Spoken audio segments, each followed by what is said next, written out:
ముందుగా నా తెలంగాణ మహిళా సోదరులందరికీ శుభోదయం తెలియజేసుకుంటూ నిన్న తెలంగాణ మహిళా కమిషన్ చైర్మన్ కేటీఆర్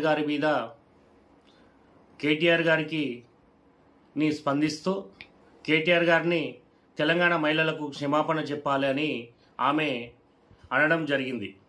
తల్లి, ఎందుకు క్షమాపణ చెప్పాలి తల్లి? ఇది తెలంగాణలో ఇన్ని అదుఖ్యాలు, అత్యాచారాలు, ఎన్నో మానభంగాలు జరుగుతుంటే మీరు స్పందిస్తలేరు తల్లి. ఒక మహిళా కానిస్టేబుల్ మీద అత్యాచారం, ఒక పోలీస్ స్టేషన్లో అత్యాచారం జరిగితే మీరు స్పందించినందుకు క్షమాపణ చెప్పాలి నా తల్లి. లేకపోతే ఒక మహిళ మీద థర్డ్ డిగ్రీ ఉపయోగించి ఆ మహిళను చిత్రహింసలకు గురి చేస్తే మీరు స్పందించినందుకు క్షమాపణ చెప్పాలా తల్లి.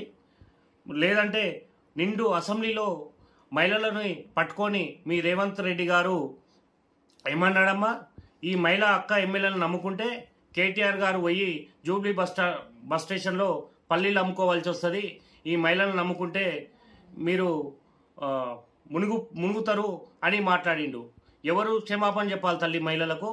ఫస్ట్ మీ రేవంత్ రెడ్డి గారు తెలంగాణ మహిళలకు క్షమాపణ చెప్పి తర్వాత మీరు ఈ మహిళల మీద ఇంత అత్యాచారాలు తెలంగాణలో రోజు రోజుకు చిన్నపిల్లల నుంచి పెద్దవాళ్ళ దాకా ఎన్నో అత్యాచారాలు, ఎన్నో మానభంగాలు, నువ్వు ఎక్కడ స్పందిస్తున్నావు తల్లి? ఫస్ట్ నువ్వు తెలంగాణ మహిళకు నువ్వు క్షమాపణ చెప్పు, తెలంగాణ ముఖ్యమంత్రితోటి క్షమాపణ చెప్పు తల్లి. అప్పుడు తెలంగాణ ప్రజలు మీరన్నే మాటలకు